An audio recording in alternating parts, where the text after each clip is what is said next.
The news of Malcolm Jamal Warner's sudden and untimely death has shocked the entertainment world. Fans, friends, and co-workers are all in disbelief, with questions no one seems able to fully answer. The well-known actor, director, musician, and poet saw his life cut short at the age of 50 during what was supposed to be a peaceful family vacation in Costa Rica. Official reports list the cause of death as accidental drowning, but many of his close friends and family find that explanation hard to believe, as Warner was known for being careful and avoiding unnecessary risks. News of his passing spread rapidly across traditional and social media. Tributes poured in, but it was Adam Sandler's emotional and somewhat unsettling remarks that drew particular attention.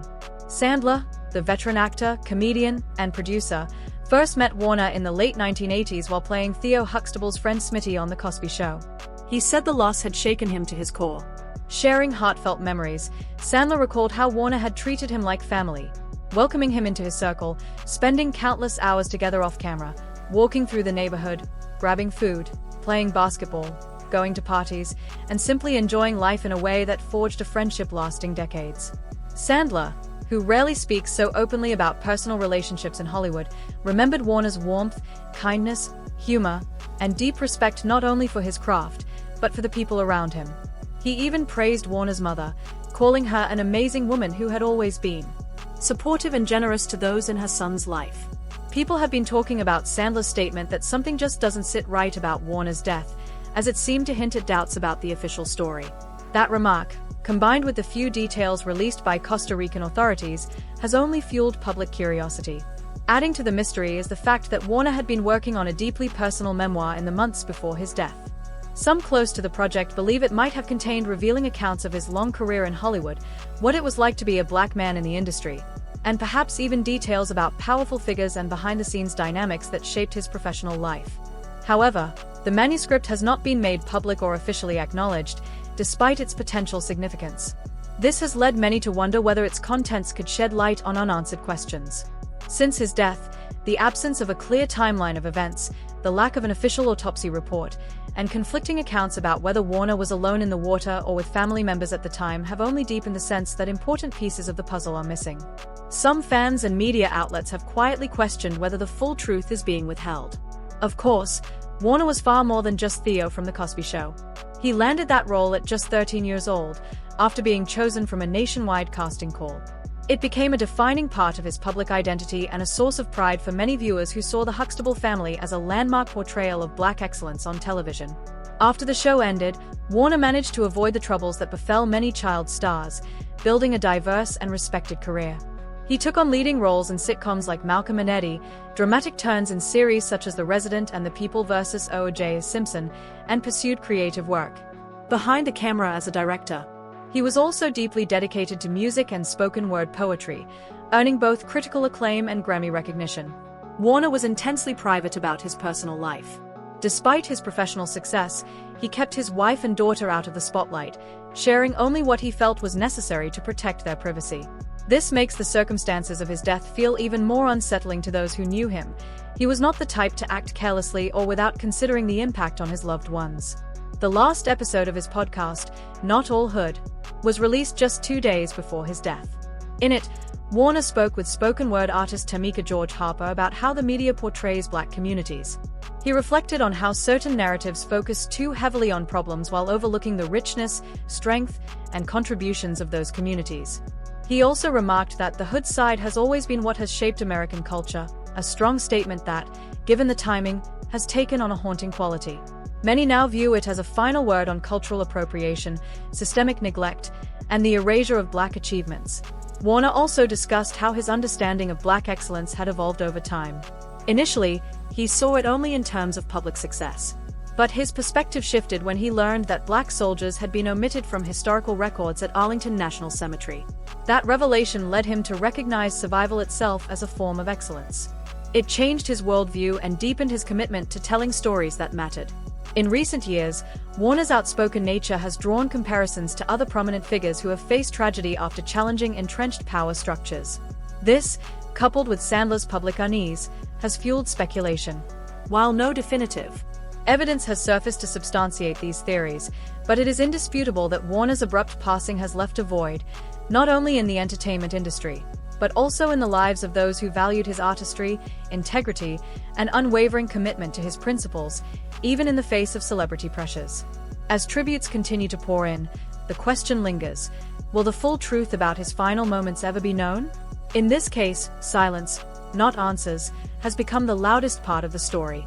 In the wake of Malcolm Jamal Warner's death, the entertainment world has reflected on a life defined by strength, resilience, and an unshakable dedication to authenticity, qualities that set his journey apart in an industry where fame often comes hand in hand with public downfall. Those who followed Warner's career closely knew he had intentionally avoided the pitfalls that ensnared so many other child actors. Steering clear of scandal, he focused instead on personal growth, creative exploration, and an honest approach to his craft. He often credited his mother, Pamela Warner, both his manager and his moral compass, with instilling discipline from an early age. She guided him through the pressures of early fame, ensuring he never lost his sense of self.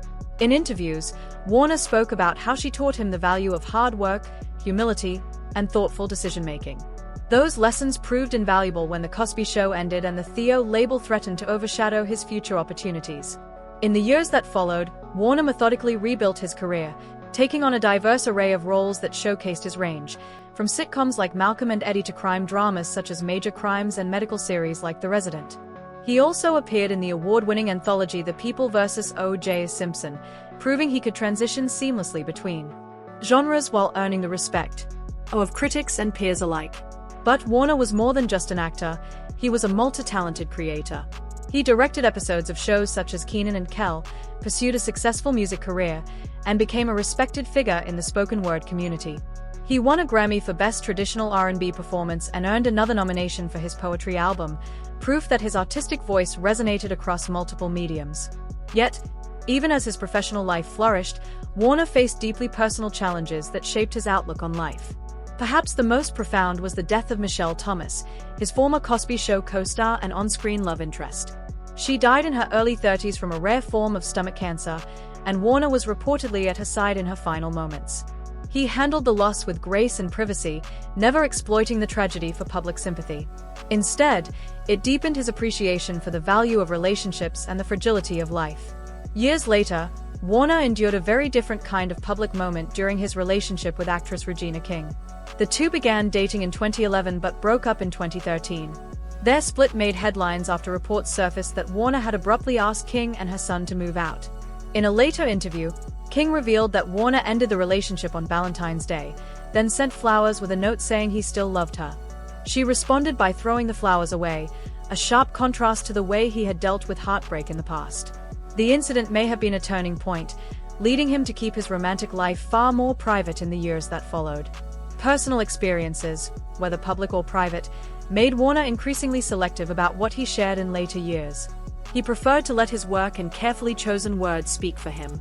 That philosophy extended into his creative projects, such as his podcast Not All Hood, which allowed him to address complex issues like Black identity, representation, and systemic inequities without the constraints of traditional media.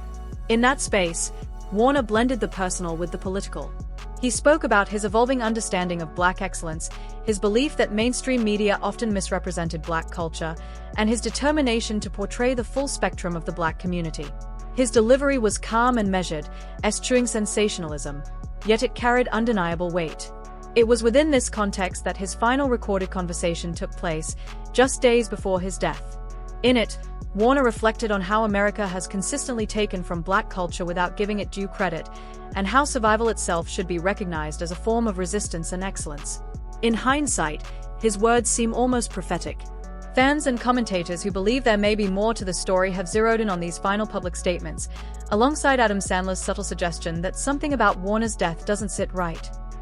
Their suspicions are compounded by inconsistencies in early reports, such as whether Warner was truly alone in the water, why Costa Rican authorities have released so little information, and why no autopsy or full incident report has been made public. While there is no concrete evidence of foul play, the lack of official transparency has fueled speculation. Some believe Warner's recent work may have made him more outspoken than certain powerful people preferred, but these theories remain unproven, walking a fine line between mourning and mistrust. Those who knew Warner best continue to remember him as both a remarkable artist and a good man. His colleagues have praised his intelligence, humor, generosity, and the quiet strength he maintained during personal and professional hardships, including the fallout from Bill Cosby's scandal. That controversy not only tarnished the legacy of the show that launched Warner's career, but also cost him financially when the series was pulled from the air.